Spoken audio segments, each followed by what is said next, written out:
नमस्कार दोस्तों, आज की कहानी है क्या यह दिन देखने के लिए बेटी को विदा किया था। चौधरी निवास आज फूलों से सजा, बिजली की लड़ियों से जगमगा रहा था। घर के आंगन में जैसे खुशियां ही नाच रही थी। घर मेहमानों से भरा था। मौका था जितेंद्र चौधरी जी की इकलौती बेटी मोहिनी की दूसरी शादी का। बारात दरवाजे पर पहुंची। सभी का यथोचित सत्कार कर शादी की रस्में शुरू हुई। दूल्हे युवराज को देखकर चौधरी जी और उनकी पत्नी शकुंतला जी की आंखें सजल हुए जा रही थी। बार बार आंखों को पोंछ सभी के आवभगत में लगे हुए थे। सारी रस्मों के बाद कन्यादान का समय था। चौधरी जी अपनी पत्नी के साथ बैठे थे। बेटी मोहिनी का हाथ युवराज के हाथ में देने को आंखों में आंसू थे। जाने इस शादी की खुशी के या पिछले दिनों में जो बेटी के साथ हुआ उसके लिए। पंडित जी ने कहा, यजमान, कन्यादान की रस्म शुरू करते हैं। चौधरी जी भरे मन से बोल पड़े, पंडित जी, कन्यादान नहीं, सिर्फ गठबंधन। मैं अपनी बेटी का कन्यादान नहीं कर रहा, बस इन लोगों को संबंध की गांठ से बांध रहा हूँ। मेरी बेटी कोई वस्तु नहीं जिसका दान करूँ। कहते कहते उनका गला इतना रुध गया कि मुंह से आवाज ही नहीं निकली। मोहिनी अपने आप को रोक न पाई। आंसुओं की निर्झर झड़ी बह चली आंखों से। तभी युवराज बोल पड़ा, पापा, मैं आपसे बेटी का दान नहीं, साथ ही मांग रहा हूँ।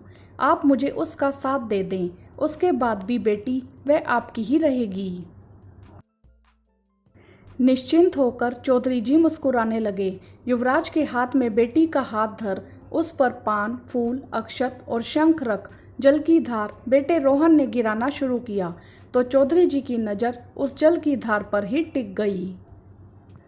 आज से 5 साल पहले भी तो गिरते जल की धार को देख उन शुभ मंगल की चीज़ों में मंत्रों के बीच अपनी बेटी के लिए सुंदर जीवन की कामना की थी। बेटी को विदा करते समय उसकी माँ और दादी ने उससे कह दिया था, कैसे भी तुझे वहाँ निभाना है, अब वह घर तुम्हारा है, उसे ही सजाना संवारना। उसे यह तो कहना भूल ही गए, कोई भी परेशानी हो तो यह घर अब भी तुम्हारा है।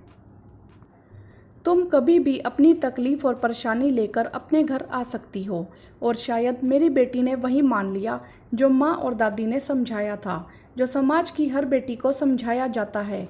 दहेज के लिए उसे प्रताड़ित किया जाता तो कभी हमारे सामने मुंह ना खोलती। शुरू में कुछ चीज़ें मांगी उसने, हमने भिजवा दी, लेकिन बाद में तो उसने हमसे कहना छोड़ ही दिया और हमने भी मान लिया सब ठीक है, हमारी बेटी अपनी घर गृहस्थी में बहुत खुश है। क्या पता था, और उसने भी तो एक आवरण डाल रखा था अपने ऊपर। एक दिन संयोग से मैं उधर से गुजर रहा था, सोचा बेटी से मिलता चलूं। बिना बेटी को फ़ोन करे पहुंचा तो देखा उसकी सास हाल में सोफे पर बैठी थी और मोहिनी के कमरे से उसके चिल्लाने की आवाज़ पूरे घर में गूंज रही थी। वह रो रही थी और पति राकेश लगातार उसे पीट रहा था।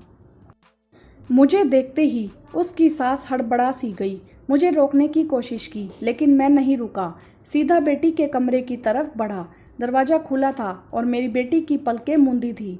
अब वह शांत थी या शायद अचेत हो गई थी। तब तक उस कोमल देह पर इतने काले निशान, जिस बेटी को तेज आवाज़ में बोल दो तो उसकी आंखों से आंसू टपक पड़ते थे, वह बेटी आज। मैंने भागकर राकेश को न जाने कितने थप्पड़ लगा दिए, मुझे खुद भी याद नहीं। वह दानव धीरे से पीछे हट गया। बेटे रोहन को फ़ोन किया, एम्बुलेंस आई और मेरी बेटी हॉस्पिटल के बिस्तर पर थी। क्या इन्हीं सब चीज़ों के लिए विदा किया था बेटी को? वहाँ जाकर रोहन के डॉक्टर दोस्त युवराज ने बताया कि बेटी को 3 महीने का गर्भ है। सुनकर जैसे हमारी दुनिया ही पलट गई। इस स्थिति में मेरी बेटी पर इतना जुल्म। रोते रोते शकुंतला जी की तो तबीयत ही बिगड़ गई, उन्हें भी हॉस्पिटल में भर्ती कराना पड़ा। बस क्या था, पुलिस में रिपोर्ट लिखवा दी और सोच लिया कि मैं अपनी बेटी का दान वापस लूँगा। मोहिनी को होश आया। जब पूछा तो उसने बताया कि कल मार इसलिए पड़ी क्योंकि उसके गर्भ में बेटी थी और वह दानव इस बच्ची को मार देना चाहता था। मोहिनी ने इसका विरोध किया, जिस पर उसकी यह दशा हुई। उस काले अध्याय को बेटी के जीवन की किताब से फाड़ फेंका मैंने। 6 महीने बाद बेटी का जन्म हुआ। उसी हॉस्पिटल में वह बेटी अपनी माँ के लिए जैसे खुशियों की सौगात लेकर आई। उस दिन युवराज ने मेरे सामने मोहिनी को अपनाने का प्रस्ताव रख दिया। उसकी वाणी मुझे देवता की लग रही थी, जैसे कोई देवता उतर आया था धरा पर। अपने किसी पुजारी से खुश होकर वह कह रहा था, अंकल आप यह ना जानिए कि मैं मोहिनी के इस हाल को देखते हुए उस पर एहसान कर उसे अपनाने की बात कर रहा हूँ।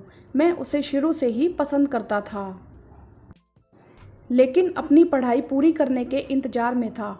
जब तक यह बात मैंने रोहन को बताई तब तक आप मोहिनी की शादी तय कर चुके थे। रोहन यह बात जानता है अंकल।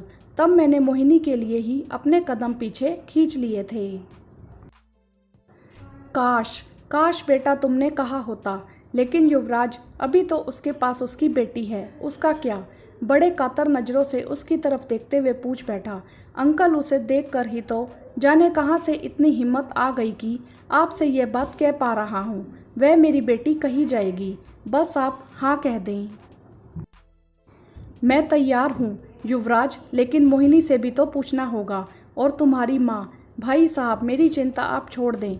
मेरे बेटे ने जो वादा किया है उसे निभाने में मैं उसका पूरा साथ दूंगी। बस आप मोहिनी से पूछ लें।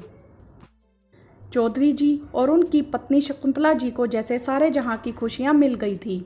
आज बच्ची जैसे ईश्वर से सब कुछ ठीक करने का वरदान मांग लाई हो। 2 साल तक मोहिनी नहीं मानी शादी के लिए, लेकिन युवराज ने अपनी कोशिश जारी रखी, उसके हृदय पर लगे हर घाव पर शीतल मरहम लगाने की। वक्त ने नसूर बने घाव को धीरे धीरे भरना शुरू किया और उसी वक्त युवराज के लिए मोहिनी के दिल में शायद प्यार का अंकुर भी फूटा। छोटी सी बेटी 2 साल की हो गई थी और शायद युवराज जितना प्यार किसी को नहीं करती थी। इन दोनों का रिश्ता खून का नहीं, लेकिन जन्म का तो था ही। उस नन्ही सी गुड़िया ने युवराज को चुन लिया था अपने पिता के रूप में। युवराज की 2 साल की तपस्या पूर्ण हुई और आज यह दिन आया जब मैं फिर बैठा हूँ देवताओं, गुरु और श्रेष्ठ जनों के सामने बेटी का गठबंधन करने, कन्यादान नहीं। हाँ तो दोस्तों, क्या मोहिनी के पिताजी ने सही फैसला लिया? आपकी इस विषय में क्या राय है? आप हमें कमेंट करके ज़रूर बताएं। वीडियो को लाइक करें, ज़्यादा से ज़्यादा शेयर करें और चैनल को सब्सक्राइब भी करें। धन्यवाद।